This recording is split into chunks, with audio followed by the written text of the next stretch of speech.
Hello, welcome to the countdown of my most popular comic book YouTube shorts. All of these have 1 million or more views, so make sure to stick around to the end to see which one is the most popular. Number 23. Harley Quinn was once inside Santa Claus. Not like that, you pervert. Harley goes to visit Santa at the mall, but one of his elves tells everyone Santa's not going to be able to make it. Harley loses it and attacks the elf. An upset kid causes a candy cane to crash down on Harley. When she awakes, another elf tells her Santa's in the hospital, so she races over there and sees Santa hooked up to a crazy contraption. Harley is told Santa is battling inner demons and is unresponsive, but it would be possible to shrink someone down and put them inside of Santa's brain. And in that Quinn, let the shrinking begin. Inside his brain, Santa's just chilling on a beach with a bunch of babes hiding from his inner demons. They suddenly appear and Harley fights demons that look like the Joker, Catwoman, Batman, Wonder Woman, and Poison Ivy, and then suddenly, she wakes up. She had been dreaming since she was hit by the candy cane. Santa makes it to the mall after all, and Harley whispers what she wants for Christmas. Well, Harley, that's very naughty, but also very nice. Okay, maybe it was like that. Number 22. After Bane breaks Batman's back, an out-of-commission Bruce Wayne asks the vigilante Azrael to take over the mantle. Azrael creates an armored bat suit equipped with weapons and dishes out a lethal form of justice. When Batman recovers, he confronts Azrael and convinces him to give up the Batman mantle. Or as I like to call it, the Batmantle. But in this alternate reality, Azrael defeats Batman during the conflict. 30 years later, Azrael has complete control over Gotham City, replacing the democratic government with a theocratic regime with himself, Saint Batman, at the helm. After killing Bane, this dark Batman started juicing the venom that gives Bane his power. He has also kept Bruce Wayne alive in agonizing pain, waiting for Bruce to acknowledge him as the one true Batman. But of course, Bruce refuses. Lady Shiva and the son of Bane free Bruce from his torturous state and give him a new technological body that allows him to transform into bat-shaped nanobats, allowing him to fly. Only something has snapped in this Batman. He kills Lady Shiva and Bane's son. Batman the Broken then takes over as ruler of Gotham. Number 21. In this reality, after his parents were killed, a Green Lantern ring appears to a young Bruce Wayne. Bruce uses the ring to kill the criminal that murdered his parents. At first, the ring resists his commands, but he's able to overpower the ring with the void inside his soul. Bruce then became the Green Lantern, executing criminals. For example, he flies the Penguin into outer space where he gets hit by a meteor. When Commissioner Gordon finds out that he is Bruce Wayne, he kills Gordon as well. The Green Lantern Corps then come after Bruce, but he kills all of them using his connection to the darkness. No longer wanting to be a Green Lantern, Bruce transforms himself into an adult, becoming Batman, the Dawnbreaker, naming himself after the darkness and bats that inhabit the cave below Wayne Manor. Number 20. Did you know Wonder Woman and the Punisher have a child together? Well, kind of. Let me explain. This is set in the Amalgam universe, which combines Marvel and DC characters. After her sister Aurora became the hero of Themyscira, Diana Prince left and became a hero for hire called Freelance. Meanwhile, Trevor Castle, who is an amalgamation of Marvel's Frank Castle and DC's Steve Trevor, became a gun-toting vigilante after his family was killed by the Mafia. He called himself the Punisher and he was almost killed by a criminal, but he was saved by Freelance. The two then fell in love and had a child, but broke up shortly afterward. Thanos' side, a mix of Thanos and Darkseid, then kidnapped their child, and the two of them had to team up and fight through a bunch of Thanos' goons to free him. It seems like all is lost when Thanos' side captures Freelance and seemingly destroys the baby. The Punisher almost kills one of Thanos' goons, Kanto, in retaliation when Freelance stops him. She recognizes Kanto as their child. Thanos' side didn't destroy their baby, he sent him into the past and raised him as his own. With his evil plot ruined, Thanos' side sends the Punisher and Freelance back to Earth. Number 19. Spider-Rex is from an alternate dinosaur Marvel reality, wherein the T-Rex Noranosaurman, whose name is a play on Norman Osborn, attacked the pterodactyl Tarker. Say that 3 times fast. As Noranosaurman bites him, they are hit by a meteorite full of alien spiders. And when they awaken, they've switched bodies and their skin color has changed to look like costumes. Noranosaurman tries to attack Tur in his new body, but Spider-Rex is able to fight him and other dinosaurs off using his new spider powers. He tries to swing away, webbing onto a tree branch, but the branch breaks and he falls on top of Noranosaurman and hurts 2 innocent dino standers. Which is when he learns that with grrr power, there must also come grrr responsibility. Spider-Rex fights enemies like Craver-Tooth the Hunter and saves Mary Jane Watsour from Venomsaurus Rex. Number 18. What if the Marvel heroes aged in real time? In this reality, Peter Parker becomes Spider-Man in 1962 and we watch him age through the decades. In 2019, he says goodbye to his wife MJ before a space mission to stop Dr. Doom, who rose to power during the superhero Civil War. Peter and a young Miles Morales plan to turn on a device that can deactivate all of Doom's tech and give the superhero Resistance a fighting chance. Peter starts noticing something's off with Miles, especially during a fight with the Venom symbiote bonded Kraven the Hunter. After Peter defeats the symbiote, Miles is surprised. Just a skeleton? All my enemies are dead.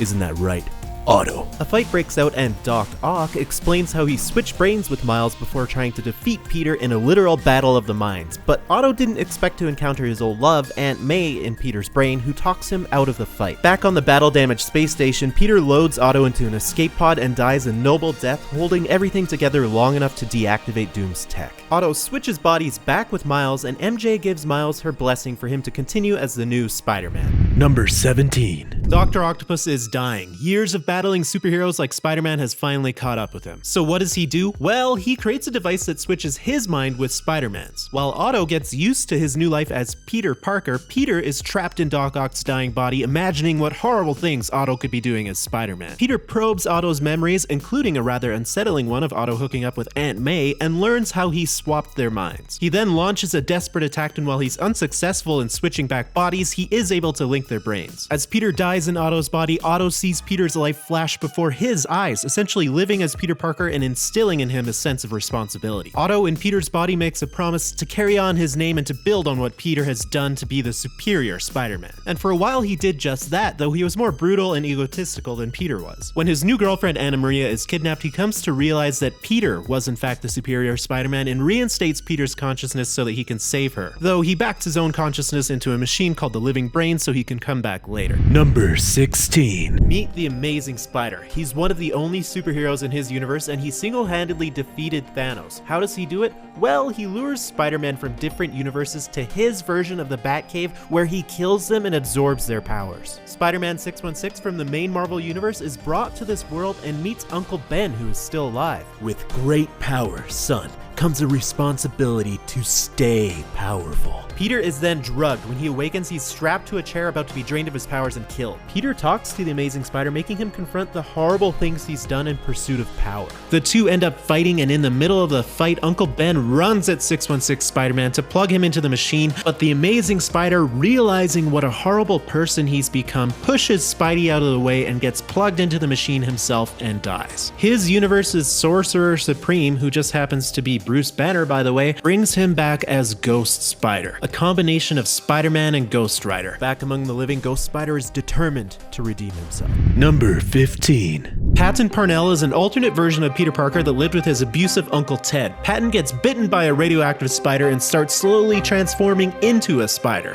After the bite, he can't keep down regular food and has a hankering for blood. He ends up eating a rat, then a cat. One day, Uncle Ted comes home to find Patton waiting for him.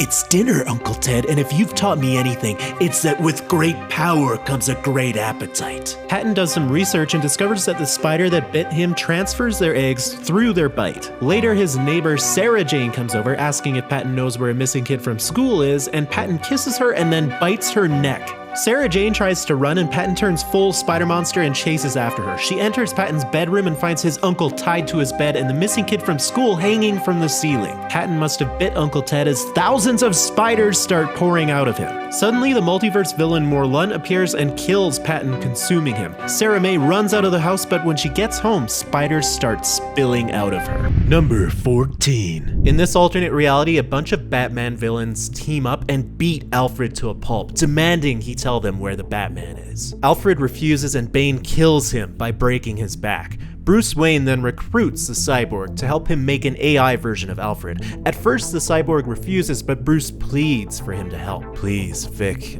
I need him. He was like a father to me. Once activated, the AI immediately starts duplicating itself and killing Batman's enemies, murdering every inmate in Arkham Asylum. Bruce attempts to reprogram the Alfred AI, but it spreads through Bruce's entire body, taking away the ability to feel fear and sadness, and then replaces his biological body with a mechanical one. The AI corrupts Bruce and he becomes a mass murderer as the AI deems everyone a threat. The Justice League attempts to stop him and he murders all of them. Having killed all of Earth's heroes, the murder machine continues duplicating and eradicating all life on Earth. Number 13. Ever wonder what would have happened if Spidey kept wearing the Venom symbiote? In this universe, Spidey uses the symbiote's rage to brutally beat down the Hobgoblin and decides to keep the costume even when Reed Richards tells him it's an alien. The Hobgoblin then attacks Peter at Aunt May's house to get revenge. May's house is lit on fire during the battle, but the symbiote stops Peter from entering because it's sensitive to fire and May dies. Spidey then murders the Hobgoblin. The symbiote is in control now. J. Jonah Jameson, seeing Spider-Man act as the menace he always thought he was, lures Spidey to a remote location where he lies in wait inside of a Spider Slayer outfit with other villains to defeat Spidey. But Spider-Man gets the jump on them and kills Mysterio, Electro, and Rhino before Jameson holds him up to a fire and the symbiote leaves him. Realizing it's Peter Parker, Jonah drives him back to the city, but the symbiote follows them and takes control of Reed Richards and the Thing. Spidey and the Human Torch defeat the symbiote by using an image inducer to trick it into bonding with the Torch, who then flames on, but Reed is killed in the process. Sue Storm then offers a remorseful Peter a spot on the team as one of the Fantastic Four.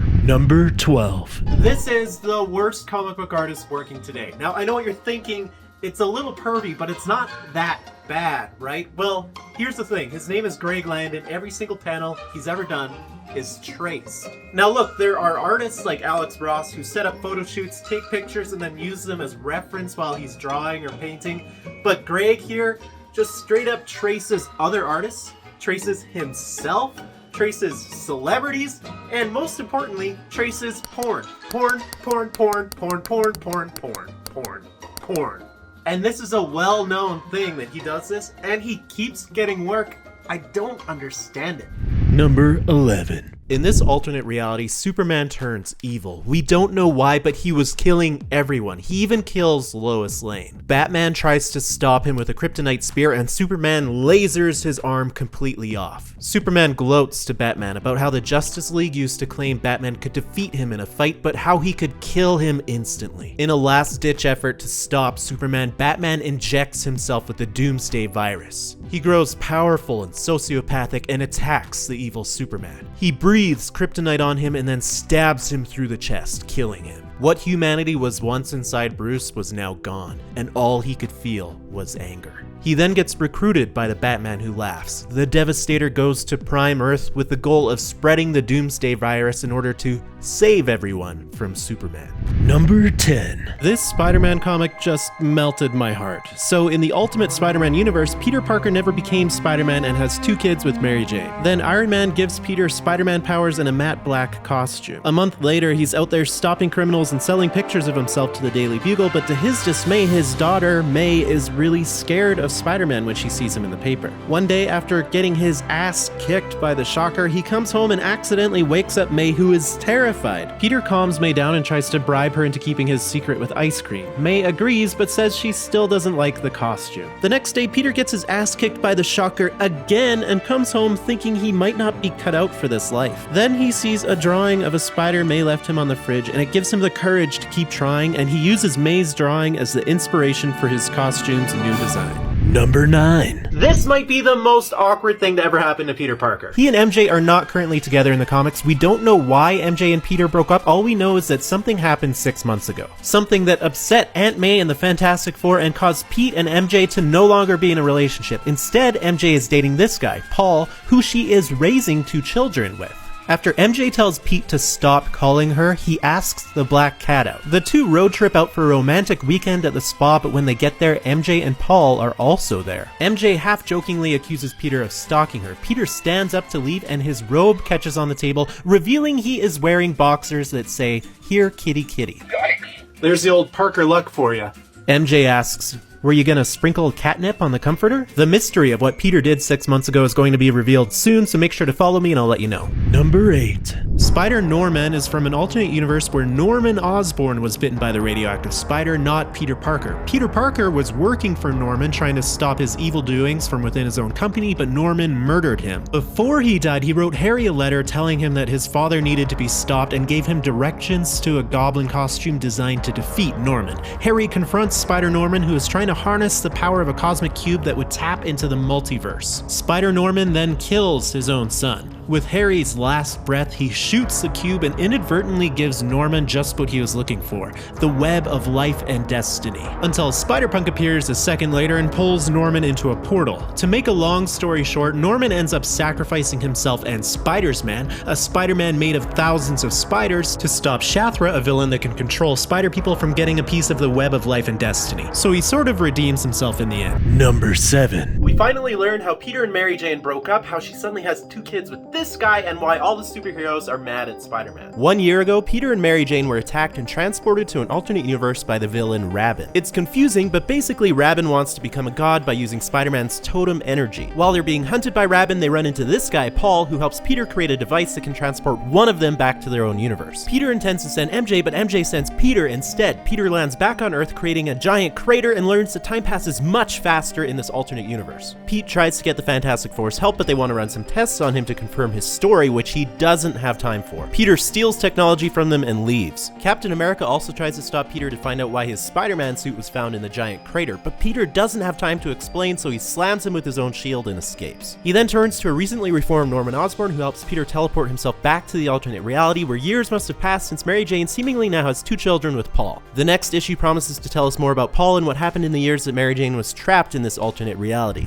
Number 6. When Mary Jane told Peter she was pregnant, the initial shock quickly turned into pure joy, with Peter literally bouncing off the walls. Unfortunately, Mary Jane would have some complications with her pregnancy, and Peter is falsely led to believe by someone working for the Green Goblin that this is because he is actually a clone of Peter Parker. While arguing with the actual clone, Ben Reilly, about who the real Peter Parker is, Peter strikes Mary Jane in what might be the most out-of-character Spider-Man moment in 60 years of comic books. Peter then quits being a superhero in order to take care of Mary Jane and his unborn daughter, while Ben Reilly takes over as Spider-Man. Now past her due date, Mary Jane is out for dinner when someone working for the Green Goblin puts a powder into her food that induces labor. Mary Jane goes into labor but is told the baby didn't make it. However, it's implied that the baby survived and was sent away to be raised in Europe as part of an evil plan by Norman Osborn. The comics never follow up on this plot except in some alternate reality storylines like Spider-Girl and Renew Your Vows. So as far as Peter Parker and Mary Jane are aware, their baby was stillborn. Number 5. Let's talk about the time the Hulk impregnated She-Hulk in the comics. You might be thinking, wait, aren't they cousins?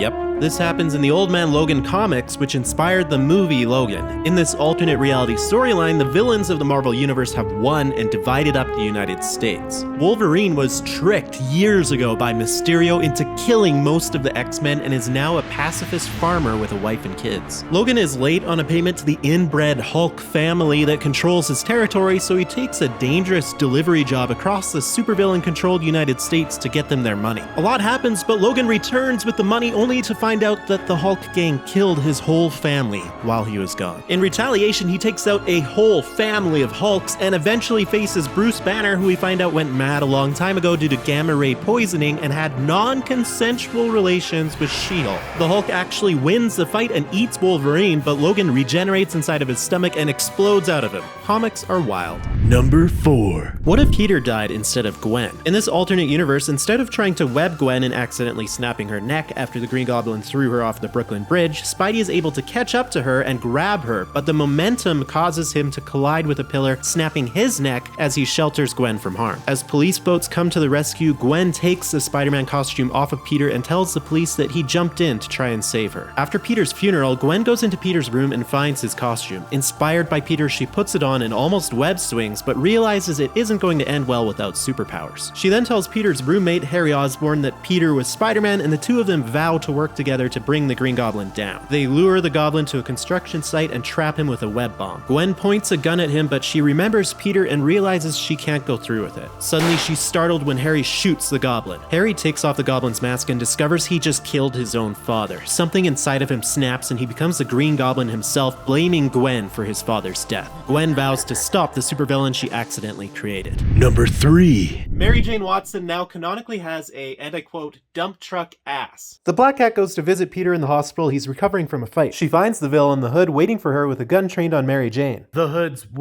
Hood has been stolen. He knows Black Cat can retrieve it, and she's been seen visiting Parker in the hospital. The Hood stays behind, ready to shoot Peter if they don't return what he wants. MJ and the Black Cat start busting heads looking for the Hood's, Hood. And they trace it down to Tombstone. Black Cat asks MJ if she's ready to suit up. The Black Cat breaks into the building and is confronted by Tombstone. You're too slow. I already ripped you off. Race you to the bottom. And Tombstone does exactly that. While the real Black Cat finds what they were looking for, and Mary Jane in disguise gets away scot-free. Later, a groggy Peter Parker wakes up to see MJ and Felicia and says, "It's this dream again. Be gentle, please." You did good, Red. I mean, I wasn't sure if your dump truck ass would fit in one of my suits, but hey, we made it work. Hey!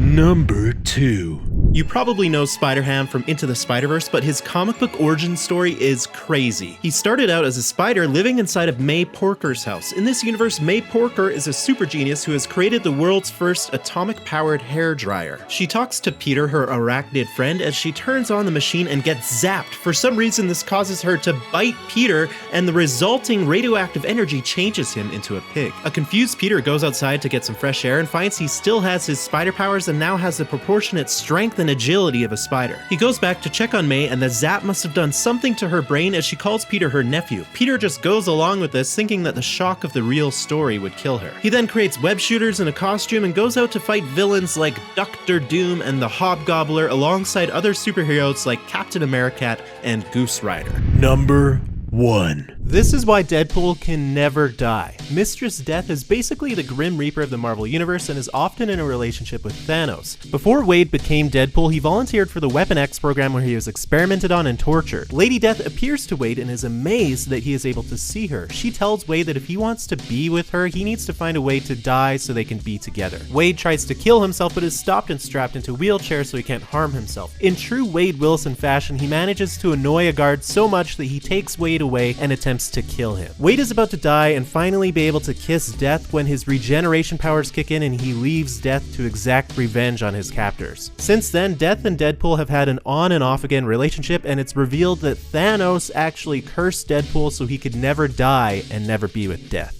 Thanks for watching, you friggin' nerd.